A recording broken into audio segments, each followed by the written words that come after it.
Hello friends, welcome to my channel JMB Rudraksha science classes. Today I will discuss with you sample question paper of science. जैसे कि आपको पता है BSc ने भी क्वेश्चन पेपर भेज दिए हुए हैं, तो जैसे मेरे पास साइंस का क्वेश्चन पेपर है क्लास 10th का, क्लियर। और ये आपको पता है कि 40 मार्क्स का है। टाइम आपके पास जहाँ पे 2 आवर्स है, टर्म 1 के कंपेयरिंग हाफ आवर आपको ज़्यादा है। पहले 1.5 आवर था, जब आपका 2 आवर मिल रहा है, ये पॉजिटिव पॉइंट है। और पेपर आपका सब्जेक्टिव है, उसमें टाइम चाहिए भी। सो और क्वेश्चन कंपल्सरी है, आपको पता है 3 क्वेश्चन ये जो हमारे इस पेपर में आपके 15 क्वेश्चंस हैं, जिनको 3 सेक्शन में डिवाइड किया गया है। Section A, section B and section C. A section में 7 क्वेश्चन है 2 मार्क्स के, और जो 14 का हो जाएगा। बी में 6 क्वेश्चन है, वो 6 3 18 मार्क्स का है। एंड सेक्शन सी में जो है वो आपके पास 2 क्वेश्चन है, 2 4 8, और it would be 8 marks, clear. तो ये टोटल आपके हो जाएंगे जहाँ पे मार्क्स 14 18 एंड 8, तो जो आपका टोटल 40 मार्क्स का पेपर हो जाएगा। और इसमें सेक्शन ए बी सी तीनों में ही इंटरनल चॉइस मिल रखी है। जैसे मैंने देखा है सेक्शन ए में आपका 5th 6th 7th क्वेश्चन में इंटरनल चॉइस है, सेक्शन सी के दोनों में ही इंटरनल चॉइस है। और सेक्शन बी में आपका जो है वो 5th 9th एंड आपका 12th क्वेश्चन जो है वो उनमें इंटरनल चॉइस दे रखी है। तो उनमें से कोई भी आपको एक क्वेश्चन करना है। बट मैथ में आपको, अगर मैंने देखा पेपर मैथ का, तो वो उसमें जो है वो इंटरनल चॉइस कम है। चलो फर्स्ट क्वेश्चन लेते हैं। फर्स्ट क्वेश्चन हमारे पास है कि table show the electronic structure of 4 element. तो जहाँ पे ये 4 एलिमेंट है, पी क्यू आर एस, हमें नहीं पता क्या है। तो सबसे पहले तो इस क्वेश्चन में हमें यही फाइंड आउट करना है कि ये है कौन कौन से एलिमेंट है। तो बेटा यहाँ पे जो हमारे पास इलेक्ट्रॉनिक कॉन्फ़िगरेशन दे रखी है, मीन्स इलेक्ट्रॉनिक स्ट्रक्चर, इलेक्ट्रॉन्स को अरेंज कर रखा। तो इनको जब हम सम करेंगे तो ये हमारे पास इनका एटॉमिक नंबर हो जाएगा, और उसकी हेल्प से हम इसे फाइंड आउट कर सकते हैं कि ये कौन कौन सी एलिमेंट है। तो 6 और 2 8 होते हैं हमारे पास, क्लियर।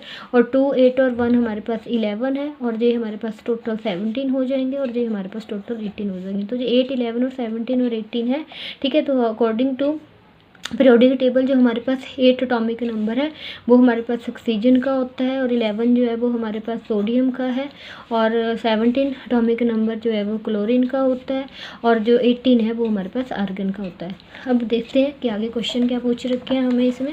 तो क्वेश्चन है कि आइडेंटिफाई विच एलिमेंट या एलिमेंट्स, तो ब्रैकेट्स में पूछ रखा है, एक भी हो सकते हैं, ज़्यादा भी हो सकते हैं, will form covalent bonds with carbon. तो कार्बन के साथ जो है वो कौन कौन से एलिमेंट है जहाँ पे कोवलेंट बॉन्ड बनाएंगे, क्लियर। तो कार्बन की जो वैलेंसी होती है वो 4, तो वो 4 तक जो है वो, और कोवलेंट बॉन्ड क्या होता है, म्यूचुअल शेयरिंग करना। तो म्यूचुअल शेयरिंग मतलब कि शेयर ही करना है, ठीक है। तो जहाँ पे 4 तक ये मैक्सिमम जो है वो शेयर कर सकता है अपने इलेक्ट्रॉन। तो जहाँ पे हमारे पास जो ऑक्सीजन है उसकी वैलेंसी -2 होती है, सोडियम की +1 होती है, क्लोरीन की -1 होती है, और आर्गन की हमारे पास 0 होती है, बिकॉज इसका शेल कंप्लीट होता है।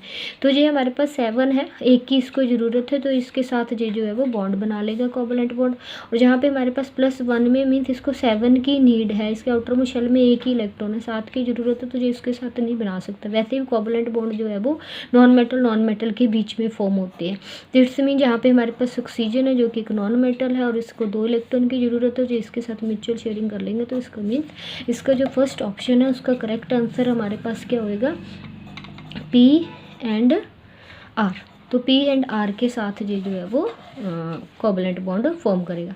सेकंड क्वेश्चन है carbon react with an element in the above table to form several compounds, ठीक है। तो ये कार्बन जो है वो यहाँ एलिमेंट्स के साथ, अबव के साथ, जिसके साथ जिस कंपेयर रिएक्ट करता है और सेवरल कंपाउंड्स बनाता है। बेटा तो ये इनडायरेक्टली क्वेश्चन पूछ रखा है वर्सेटाइल नेचर के बारे में, और उसका आपने रीज़न देना है कि कार्बन का वर्सेटाइल नेचर क्यों होता है। तो इस मीन्स आपने यहाँ पे इसको जो है वो एक्सप्लेन करना है, इसकी प्रॉपर्टी को, कैटिनेशन को और टेट्रावैलेंसी को, कि जो कार्बन है उसकी कैटिनेशन एक प्रॉपर्टी होती है, मींस कार्बन जो है वो अपने ही कार्बन के साथ कंबाइन करके लॉन्ग चेन्स बनाती है, जो स्ट्रेट भी होती है, ब्रांच भी होती है, ठीक है। तो और सेकेंडली जो इसकी है ज़्यादा कार्बन कंपाउंड्स फॉर्म करने की प्रॉपर्टी, वो है टेट्रावैलेंसी की। इसकी वैलेंसी जो है वो 4 है, जो 4 तक इलेक्ट्रॉन जो है वो म्यूचुअल शेयर करते हैं और कोवलेंट बॉन्ड बनाते हैं। सेकेंड क्वेश्चन है हमारे पास बेटा ये पीरियोडिक टेबल से, वो भी केमिस्ट्री का था हमारा, ये भी केमिस्ट्री से रिलेटेड है।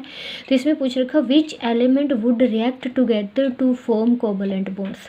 क्लियर। तो जहाँ पे हमारे पास पीरियोडिक टेबल गिवन है बेटा, ये पीरियोडिक टेबल का फ्रेमवर्क स्ट्रक्चर बना रखा है। ये हमारे पास दोनों एस ब्लॉक है, ये हमारे पास पी ब्लॉक है, और ये हमारे पास डी ब्लॉक और एक एफ ब्लॉक होता है जो बॉटम पे होता है।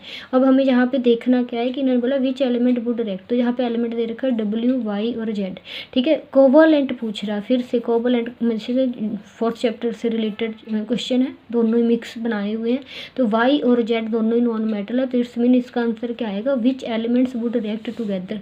तो वो जो एलिमेंट है वो हमारे पास होएगी वाई एंड जेड, क्योंकि जो कोवलेंट पूछ रहे हैं आयनिक नहीं पूछ रहे हैं। हमारे मेटल्स के साथ जो नॉन मेटल्स कंबाइन होते हैं तो वो आयनिक कंपाउंड्स बनाती हैं। सेकेंडली ये पूछ रहे हैं between the two elements W and Z which will have a bigger atomic radius and Y. ठीक है, तो W एंड Z के बीच में, तो W बेटा हमारे पास इधर है और Z हमारे पास इधर है। तो हमें पता है कि ये जो हमारी हॉरिजेंटल लाइंस होती हैं, ये हॉरिजेंटल लाइंस हमारे पीरियड होते हैं 1 2 3 एंड 4, और ये हमारे पास जो वर्टिकल लाइंस है ये हमारे पास ग्रुप्स हैं। तो जो हमारे पास ट्रेंड होता है, ये कौन सा ट्रेंड पूछ रहे हैं, आपको पता है पीरियोडिक टेबल में मेनली ट्रेंड्स पे ही क्वेश्चन आएगा। तो जहाँ पे जो ट्रेंड पूछ रहे हैं वो पूछ रहे हैं एटॉमिक रेडिया या एटॉमिक साइज, वो सेम ही हो सकता है। क्लियर। तो बताना है आपने किसका ज़्यादा और क्यों है। तो जहाँ पे जो एटॉमिक रेडियस है हमारा W और Z बीच में से, वो किसका होएगा, W का होएगा। और वाई उसमें आपने बिकॉज करके रीज़न देना है कि जो हमारे पास W है वो अकॉर्डिंग टू ट्रेंड, हमारा जो एटॉमिक रेडियाई का ट्रेंड है वो हमारा अलोंग द पीरियड डिक्रीज़ होता है और डाउन द ग्रुप जो है वो इंक्रीज़ होता है। ठीक है, तो इसलिए अकॉर्डिंग टू दैट जो हमारे पास W है इसकी 4 शेल्स है, 4th पीरियड में है, और इसमें जो है वो हमारे पास साइज़ बड़ा होएगा as compare to Z. Clear, because along the period decrease atomic radii और डाउन द ग्रुप इंक्रीज। ये आप इसको एक्सप्लेन करोगे। नेक्स्ट हम लेते हैं नेक्स्ट क्वेश्चन अपना, that is the question number 3। अब क्वेश्चन नंबर 3 में आपके पास क्या है, trace the path a male gamete takes to fertilize a female gamete after being release from the penis. ठीक है, अब हमें पता है कि पेनिस से रिलीज़ होने के बाद जो है गैमीट्स कैसे कौन सी पाथ को फॉलो करेगा। तो जहाँ पे हम थोड़ा सा रफ सा जो है वो फीमेल रिप्रोडक्टिव सिस्टम ड्रॉ करती हूँ, और ये हमारे पास जो है वो ऐसे स्ट्रक्चर रहता है फीमेल रिप्रोडक्टिव सिस्टम का, और इसमें हमारे पास जहाँ से ये हमारे पास टॉप ऑफ द वेजाइना है, जहाँ पे जो हमारा स्पर्म्स जो है वो रिलीज़ होता है पेनिस के द्वारा। ठीक है, तो ये top of the vagina. Clear. Then उसके बाद ये सर्विक्स होता है, सर्विक्स में जाएगा, सर्विक्स के बाद ये यूट्रस है, यूट्रस में जाएगा, और हमें पता है कि जो स्पर्म है वो एग के साथ कहाँ फर्टिलाइज करता है, यहाँ फेलोपियन ट्यूब में। तो यहाँ पे जिसको आप ओविडक्ट लिख सकते हो या आप इसको फेलोपियन ट्यूब भी लिख सकते हो। तो इसका आंसर जो है वो हमारे पास आ जाएगा 4 पार्ट में, और इसको आपने 4 पार्ट में इसका आंसर देना है। Top of the vagina, then cervix, then uterus and then oviduct और फेलोपियन ट्यूब। क्लियर। अब ये पाथ आपने नेम लिखनी है, जो आपका 1 मार्क्स का है। Second, state the number of sets of chromosome present in A zygote. ठीक है, तो हमारे पास ये मेल गैमीट है, ये हमारे पास फीमेल गैमीट है, दोनों में n सेट्स ऑफ क्रोमोसोम्स होते हैं, और जब वो फ्यूज़ होते हैं तो फ्यूज़ होकर वो एक सिंगल सेल जो है वो जाइगोट बनाते हैं, जिसको हम जाइगोट कहते हैं। और इस जाइगोट में आपके पास n और n कितने सेट्स हो जाएंगे, 2n sets of chromosome present in A zygote means आपके पास 2 × 23, फिर 23 का एक सेट होगा एक क्रोमोसोम अपने गैमीट्स के अंदर, हाफ पेयर जाते हैं, तो इसलिए ये हमारे पास हो गए 46 number of chromosomes present in the zygote. ठीक है, क्योंकि वो क्या होता है 2n मीन्स वो होता है डिप्लॉइड मीन्स डबल, इसमें जो है वो जो नंबर होगा वो क्या होगा, डबल होगा। चलो नेक्स्ट हम क्वेश्चन लेते हैं अपना, क्वेश्चन नंबर 4।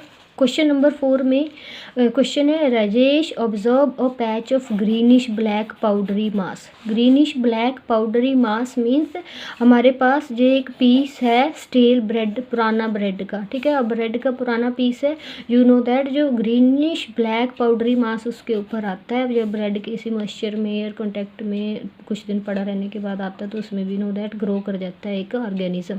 ठीक है, वो पहले वाइट कलर का पाउडरी मास होता है, फिर ग्रीनिश, देन ब्लैक कलर में चेंज हो जाता है जैसे जैसे टाइम पास होता है। तो इसमें आपसे क्वेश्चन क्या है देखते हैं। Name the organism responsible for this. तो पहले तो आपने इस क्वेश्चन का आंसर देना है कि इसके लिए कौन सा, तो जहाँ पे आप नेम फिर देन स्टेटमेंट कंप्लीट कर सकते हो। तो इसके लिए आपके पास क्या है, that is bread mould. Clear. तो आपको पता है ब्रेड मोल्ड फंगी होती है और उसका साइंटिफिक नेम है हमारे पास राइजोपस। क्लियर। तो ब्रेड मोल्ड राइजोपस जिसको क्या बोलते हैं हम, फंगी। ठीक है। और ये फंगी जो है वो यहाँ रिस्पॉन्सिबल है इसके लिए। और it's specific mode of asexual, अब आपने इसकी जो है वो asexual mode of respiration reproduction जो होती है उसका जो है वो आपने इसका नेम बताना है। तो आपको पता है जो फंगस होते हैं वो क्या करते हैं, स्पोर फॉर्मेशन प्रोसेस से जो है वो ए सेक्शुअल रिप्रोडक्शन करते हैं। क्लियर। तो स्पोर फॉर्मेशन इसमें जो है वो नाम आ जाएगा आगे जहाँ पे। ठीक है। तो ये आपका ए पार्ट 1 मार्क्स का, तो पॉइंट टू पॉइंट आप आंसर दे सकते हो। देन सेकंड क्वेश्चन है name the vegetative and reproductive part. अब इसी का ही आपको जो है वो फंगस का वेजिटेटिव, तो आपको पता है जो राइजोपस है फंगी जो होती है उनमें पहले एक नेटवर्क कनेक्शन होता है। ठीक है। जिनको हम ये थ्रेड लाइक स्ट्रक्चर को बोलते हैं हाइफी। क्लियर। और हाइफी और इसके पूरे नेटवर्क को हम बोलते हैं माइसीलियम। क्लियर। और इनमें जब ये ग्रो करती हैं, ग्रो होने के बाद ये जो है वो इन पे रिप्रोडक्टिव स्ट्रक्चर ग्रो होता है बल्ब लाइक का, जिसको हम बोलते हैं स्पोरेंजियम। ठीक है। जो स्पोरेंजियम और स्पोर सैक भी बोलते हैं। और इनके अंदर जो स्पोर्स होते हैं, तो मीन्स इसका जो हमारे पास आंसर रहेगा वो वेजिटेटिव में हमारे पास जहाँ पे आ जाएगा नेटवर्क ऑफ हाइफी की, जो हमारे पास हाइफी होती हैं वो क्या होती हैं, वेजिटेटिव पार्ट होती है। और हमारे पास जो स्पोरेंजियम है, स्पोर सैक है, वो हमारे पास क्या होता है, रिप्रोडक्टिव पार्ट्स होता है, जिसमें क्या कंटेन करता है वो, स्पोरेंजियम कंटेन द स्पोर्स। और स्पोर्स आपको पता है बड़ी हार्श कंडीशन में सर्वाइव कर लेते हैं, जब उनको फेवरेबल कंडीशंस मिलती है तो वो ग्रो करते हैं। देन नेक्स्ट हम question number 5, mustard was growing in 2 fields. ठीक है। तो क्वेश्चन 5 क्या है, 2 फील्ड्स हैं ए एंड बी। फील्ड ए में जो है वो ब्राउन कलर के सीड लगाए जा रहे हैं मस्टर्ड के, और फील्ड बी में येलो कलर सीड लगाए जा रहे हैं। ठीक है। तो जहाँ पे हमारे पास जो ब्राउन है, ब्राउन को हम जो है वो ब्लैक सीड्स भी बोलते हैं, और जो येलो है उन्हें जो है वो वाइट सीड मस्टर्ड भी जो है वो सिमिलरली हल्का सा कलर येलो होता है, सेम ही है। अगर ब्राउन और ब्लैक और येलो एंड वाइट लिखे हो तो आपने कन्फ्यूज़ नहीं होना। ये बहुत ज़्यादा हॉट और स्पाइसी होते हैं, ये कम होते हैं, माइल्ड होती है। और इन दोनों में जो मेन डिफरेंस है वो ये है कि जो हमारे पास ब्राउन ब्लैक होते हैं इनमें सेल्फ पॉलिनेशन होता है। ठीक है। Self pollination. और जो हमारे पास येलो एंड वाइट है इनके अंदर क्या होता है, क्रॉस पॉलिनेशन होता है। ठीक है। तो इसमें हमारे पास जहाँ पे ये क्वेश्चन क्या है, it was observe that field A of spring show only the parental trait, मतलब वो सिर्फ पेरेंट के ट्रेट ही उस पे जनरेशन्स में मिल रहे हैं। और लेकिन बी के अंदर जो है वो ऑफ स्प्रिंग शो हो रहे हैं वेरिएशन, मतलब वेरिएशन मीन्स चेंजेस आ रही हैं। तो इसका पीछे रीज़न क्या है, तो बेटा इसके पीछे यही रीज़न है कि जो फील्ड ए के अंदर है वहाँ पर क्या हो रही है, सेल्फ पॉलिनेशन हो रही है, और सेल्फ पॉलिनेशन से वेरिएशन नहीं आएंगी ज़्यादा। ठीक है। और फील्ड बी में जो है वो क्रॉस पॉलिनेशन हो रही है, और क्रॉस पॉलिनेशन में जो है वो कैरेक्टर्स ट्रेट्स की जो है वो धीरे वेरिएशंस होती हैं, फिर वो इंक्रीज़ होती जाएगी, और इसलिए वो उनकी प्रोजनी जो है वो चेंजेस, वेरिएशन मीन्स उनमें डिफरेंट वेरिएशंस। प्रोजनी बेटा जहाँ पे बोलते हैं ऑफ स्प्रिंग्स को, मतलब कि इन चाइल्ड को, जो उनके यंग वंस हैं। तो जहाँ पे 3 वर्ड प्रोजनी, या तो प्रोजनी लिखा होता है, या ऑफ स्प्रिंग्स लिखा होता है। ठीक है। या फिर हमारे पास जो है वो यंग वंस लिखा होता है। What are the probable reason. ठीक है। क्लियर। अब हमारे पास इसका ही 5th का और पार्ट भी है। अब इन दोनों में से जो आपको ज़्यादा अच्छे से आता है वो आप एक्सप्लेन कर सकते हो। तो फर्स्ट सेकंड और में जो है हमारे पास मुझे है कि ए सेक्शुअल रिप्रोड्यूसिंग स्पीशीज़, ए सेक्शुअली रिप्रोड्यूसिंग स्पीशीज़ है जिसमें ट्रेट एक्स जो है वो एग्जिस्ट हो रहा है 5%, और वाई ट्रेट जो है वो एग्जिस्ट हो रहा है 70% सेम पॉपुलेशन में। सो इसमें 2 traits is likely to be a reason earlier. तो आपने बताया ना पहले कौन सा ट्रेट आया, तो बेटा जी अगर आप एनसीईआरटी की बुक देखो तो वहाँ पे भी ना एक वेरिएशन एक्यूमुलेशन बता रखा है सेक्शुअल रिप्रोडक्शन में, कि ऐसे ना कोई बॉडी डिवाइड होती है, फिर वो 2 बनते हैं, फिर उसकी ज़्यादा और डिवाइड होती है। फिर नेक्स्ट ऐसे जो है वो जनरेशन एसेक्सुअल रिप्रोडक्शन में आगे जो है वो जनरेशन मिलती है। तो हमारे पास जो अर्लियर रीजन जो ट्रेड होता है वो मैक्सिमम में एक्यूमुलेट हो जाते हैं, क्योंकि जनरेशन टू जनरेशन जो हमारे पास एसेक्सुअल रिप्रोडक्शन होती है इसमें भी हम बोलते हैं कि एग्जैक्ट कॉपी होती नहीं, इसमें भी जो यंग वंस होते हैं वो इंडिविजुअल्स इनकी एग्जैक्ट कॉपी नहीं होती, बहुत ज़्यादा इनकी वेरी सिमिलर होते हैं अपने पेरेंट्स से, और वेरी माइनर डिफरेंसेस होते हैं। जब वो डिफरेंसेस आगे एक्यूमुलेट होते जाते हैं तो जो ट्रेट आपके पास ज़्यादा परसेंट में प्रेजेंट होएगा, इट्स मीन वो आपके पास अर्लियर रीजन है, और जो आपके पास लेस परसेंट में प्रेजेंट है वो जो है वो आपका रिसेंटली जो है वो वेरिएशन उसके अंदर फॉर्म्ड हुआ है। क्लियर? तो इसलिए यहाँ पे आपके पास आंसर आ जाएगा 70% जो वाइट रेट है वो ज़्यादा एग्जिस्ट है, बिकॉज क्योंकि वो अर्लियर ट्रेड आया है, वो उसका रीज़न जो है वो अर्लियर हुआ है as compare to the X trait. Clear? Next आपके पास क्वेश्चन है क्वेश्चन नंबर 6, जो कि फिजिक्स से रिलेटेड आपका जो आपकी केमिस्ट्री और बायोस के रिलेटेड थे, और जहाँ पे आपका जो है वो मैग्नेटिक चैप्टर से रिलेटेड जो क्वेश्चन है। इसमें ये बेटा जहाँ पे मोटर बनाए हुए मोटर का फिगर है, तो motor we know that motor electric motor क्या होती है, जो इलेक्ट्रिक करंट को मैकेनिकल करंट में कन्वर्ट करती है। ठीक है, मैकेनिकली किसी चीज़ को घुमाती है। तो जहाँ पे हमें पता है जो इलेक्ट्रिक मोटर होती है वो एक रेक्टेंगुलर कॉइल होता है, उस प्रिंसिपल पे वर्क करती है। तो जहाँ पे इन्होंने फिगर बना रखा है जो पॉजिटिव, अगर आप इसको ध्यान से देखिए तो जहाँ पे जो हमारा पॉजिटिव साइन है और जो नेगेटिव, और करंट ऐसे जा रहा है पॉजिटिव टू नेगेटिव, और जो मैग्नेटिक फील्ड है जो हॉर्स यू शेप में जो इसको कैप्ट करते हैं। तो जब ये हमारा करंट ए से बी, बी से सी, सी से डी आता है, तो जहाँ पे हमारे पास फॉलो होता है Fleming's left hand rule.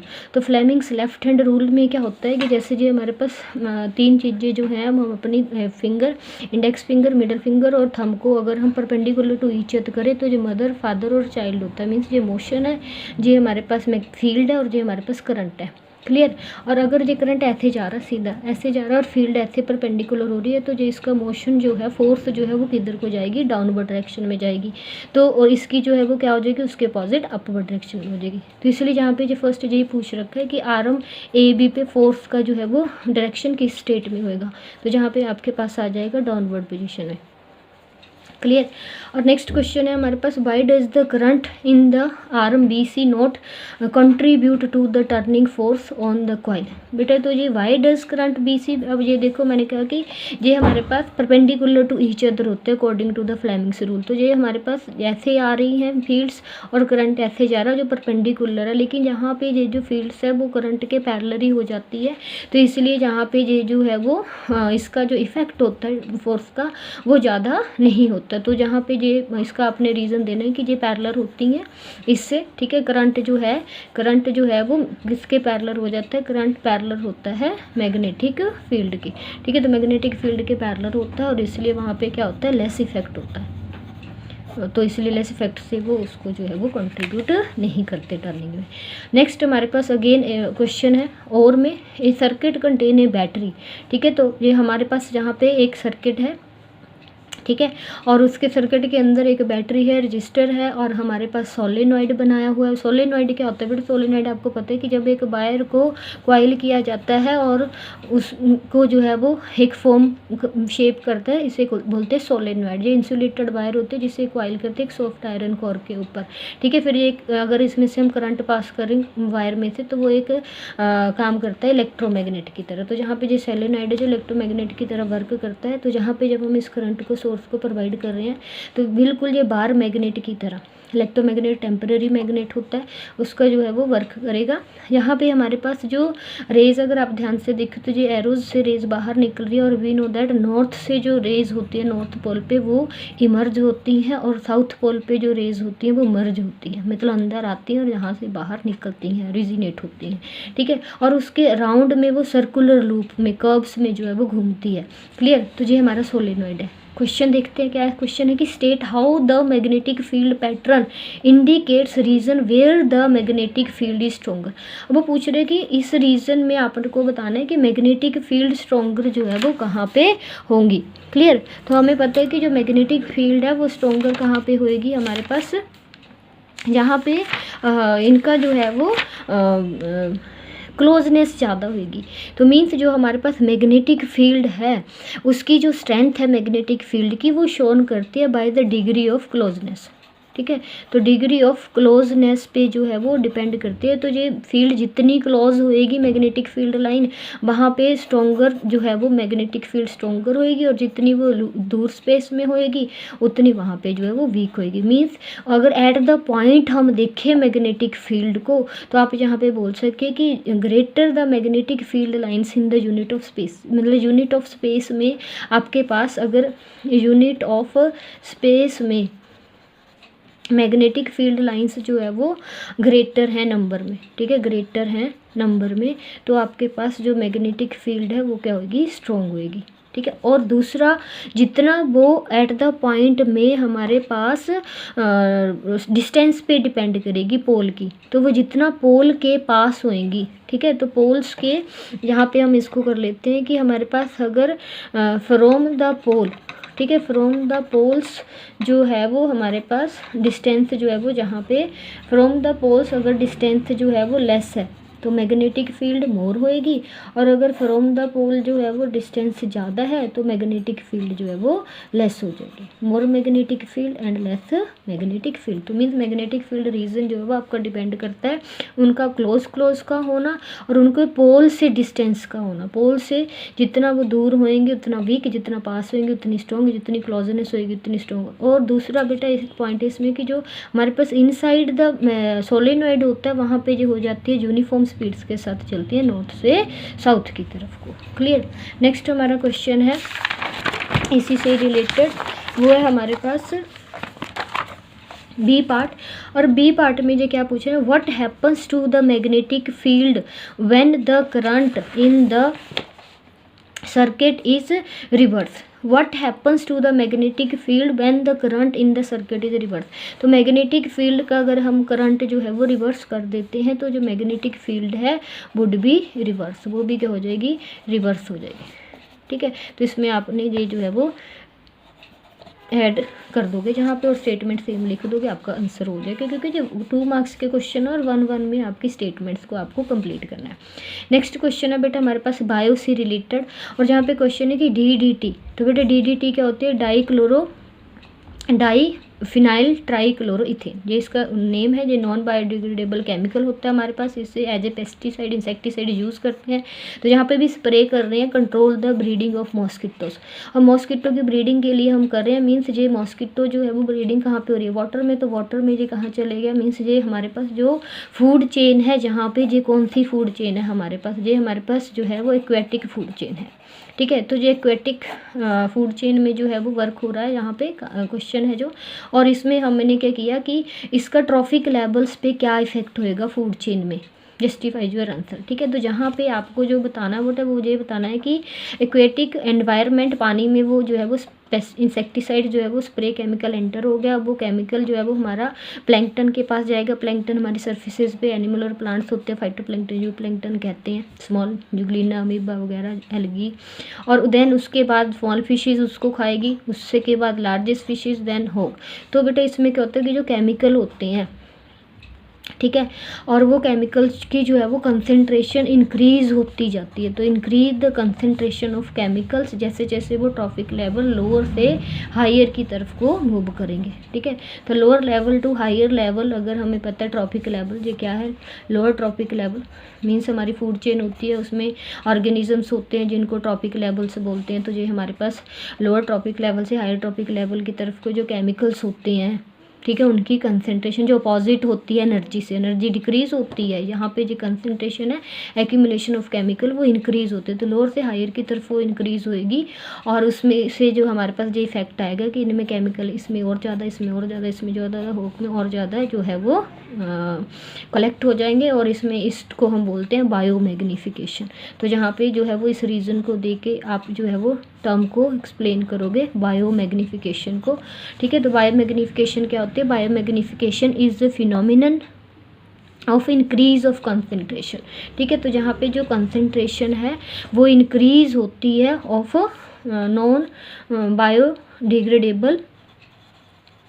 Biodegradable chemicals, clear. Chemicals की जो है वो by per unit weight of the organism with successive rise in tropic level. तो मीन्स जो बायोमैग्निफिकेशन है वो क्या है कि कंसंट्रेशन का इंक्रीज होना, केमिकल्स का, नॉन बायोडिग्रेडेबल केमिकल का इंक्रीज होना from lower level to the higher level, this is called the biomagnification and this is also called as biological magnification, clear, which is opposite to the transfer of energy. ठीक है, तो जहाँ पे आपको biomagnification को explain करना है। Next आपके पास क्वेश्चन है जहाँ पे in the following food chain vertical arrows indicate the energy lost to the environment and horizontal arrows indicates energy transfer to the next trophic level, which one of the three vertical arrows। अब आपके पास जहाँ पे बेटा एक फिर से food chain given है, terrestrial food chain given है। ठीक है, टेरेस्ट्रियल होती है जो लैंड पे होती है, एक्वेटिक होती है जो आपके वाटर में होती है। तो जहाँ पे हमारे पास प्लांट है, तो प्लांट मीन्स कहाँ से सनलाइट ले रहा है, एनर्जी ले रहा है सन से। ठीक है, सन से जो एनर्जी ले रहा है, जहाँ पे हमारे पास एरो है ABC जो वर्टिकल है और जहाँ पे B और D हैं जो आपके हॉरिजॉन्टल है। अब आपको बताना क्या है कि कौन सा वर्टिकल एरो ज़्यादा एनर्जी रिलीज़ कर रहा है और कौन सा हॉरिजॉन्टल एरो जो है वो मोर एनर्जी ट्रांसफ़र कर रहा है। ठीक है, तो हमें पता है कि जो फूड चेन होती है उसके अंदर जो एनर्जी ट्रांसफ़र होता है वो हमारे पास होता है एक लॉ पे डिपेंड करता है, दैट इज़ 10% लॉ। और इस 10% को जो है वो लॉ को दिया था लिंडमैन ने 1942 में। क्लियर। अब इसमें हमारे पास जो सन एनर्जी फॉर एग्जांपल जहाँ पे हमारे पास 1000 जो है वो जूल एनर्जी आ रही है और जो प्लांट है वो ऐसे हैं, एक सभी इस पूरी चेन में से एक जो हमारे पास प्लांट है ट्रॉपिक लेवल है वो 1% अपने पास रखता है और 99% को एनवायरनमेंट में रिलीज़ करता है। ठीक है, तो मीन्स यहाँ से इसका 99% हमारा 990 जूल हो जाएगा और 10% इसने जो है वो अपने पास रख लिया और उसका 1 जूल आगे जाएगा, 9 जूल यहाँ पे 90%, क्योंकि आगे जो 10% ट्रांसफ़र होता है 10% रूल के अकॉर्डिंग। ठीक है, तो यहाँ पे हमारे पास 0.1 जूल बच जाएगा और 0.9 जूल मीन्स ये रेस्पिरेशन में जो रिलीज़ कर देते हैं लार्ज अमाउंट ऑफ एनर्जी और डाइजेशन जो बॉडी को बनाने के लिए यूज़ करते हैं वो कम यूज़ करते हैं, 10% करते हैं। ठीक है, तो इसका जो डियर ले रही है उसका 10% एनर्जी ट्रांसफ़र हो रही है इसमें से और उसका वो 1% अपनी बॉडी के लिए यूज़ कर रही है और 9% जो है वो 90% उसका जो है वो हमारे एनवायरनमेंट में 90%। ठीक है, एक इसमें होता है हमारे पास क्योंकि 1% और 99% होता है। बाकी टॉपिक लेवल्स में हमारे पास वो 10% यूज़ करता है बॉडी के लिए और 90% रिलीज़ कर देता है in the form of respiration. Clear. तो उसके अकॉर्डिंग अगर हम देखें तो सबसे ज़्यादा हमारे पास जो है वो कौन दे रहा है, ए। तो आपका इसका आंसर आएगा 3 वर्टिकल एरोज में जो ए है वो ज़्यादा एनर्जी जो है वो ट्रांसफ़र कर रहा है एनवायरनमेंट के अंदर। और बी और डी में देखें तो बी जो है वो हमारा पहला लेवल है जो पहला होंगे प्रोड्यूसर्स के पास, क्योंकि प्लांट जहाँ में प्रोड्यूसर्स है जो सारे कंज्यूमर हैं वो ज़्यादा एनर्जी लेंगे, ऐसे ऐसे एनर्जी कम होती जाएगी। और इसी लॉ पे ही हमारा लिमिट्स भी है कि एक फूड चेन के अंदर कितने के उसके जो है वो लेवल्स हो सकते हैं, 4 to 5 लेवल, उससे ज़्यादा हम इंक्रीज़ नहीं कर सकते क्योंकि amount of energy he finish हो जाता है। क्लियर। तो ये हमारे पास बी जो है तो हमारा ए जो है वो हमारा वर्टिकल में आंसर आ जाएगा, ज़्यादा एनर्जी रिलीज़ करेगा और हॉरिजॉन्टल में हमारा जो है वो बी आंसर हो जाएगा। क्लियर। तो ये था आपका सेक्शन ए जो मैंने आज आपके साथ डिस्कस किया है। I hope you like my video. Please like, share and subscribe. मैं आपको नेक्स्ट अपनी वीडियो में आपका सेक्शन बी एक्सप्लेन करेंगी। Thank you.